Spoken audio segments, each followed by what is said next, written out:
Chusplado, motumika. So hey guys, it's me Roy. আৰু এটা বাইছে দুপৰীয়া 12টাই বাইছে গাইজ মিছাকে কোৱা নাই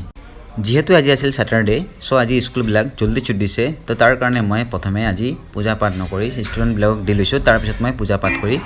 ষ্টাইলটো আকৌ ভালকৈ কৰি লৈছোঁ দাদাই মজা বনাইছে এটা 2 নম্বৰ গ্লাছ প্ৰথম খালো মছলা কোল্ড ড্ৰিংক এটা গ্লাছ দুটা মানে আল্টিমেট আছে আৰু এই বাইদেউ দুগৰাকী হৈছে মোৰ ষ্টুডেণ্ট সো মোক কালি লগ নাপালি বুলি আকৌ আজি আহিছে মোক ষ্টাইললৈ আৰু এই ভাইটিবিলাক মোৰ ইনষ্টাগ্ৰামৰ ভিডিঅ' চাই কিনে মোৰ ষ্টাইললৈ আহিছে টেষ্ট কৰিবলৈ বহুত ধুনীয়া বনাইছে কালিও খাইছিলোঁ আজিও খাইছোঁ আজি মই লস্চিটো খালোঁ আজি বহুত ভাল লাগিলে এনেকৈ কৰি যোৱা আৰু আগবাঢ়িব থেংক ইউ এইটো হৈছে মোৰ লগৰৰ দেউতা আৰু মোৰ লগৰটো আৰু তাৰ লগত আহিছে আমাৰ কেমেৰামেনৰ ফেচ ৰিভিল কৰা হৈছে আজি চ' গাইজ আজিৰ কাৰণে ইমানে আৰু আজি ৰাতি অলপ চাফাই অভিযান চলিছে ইনকামটো 50 days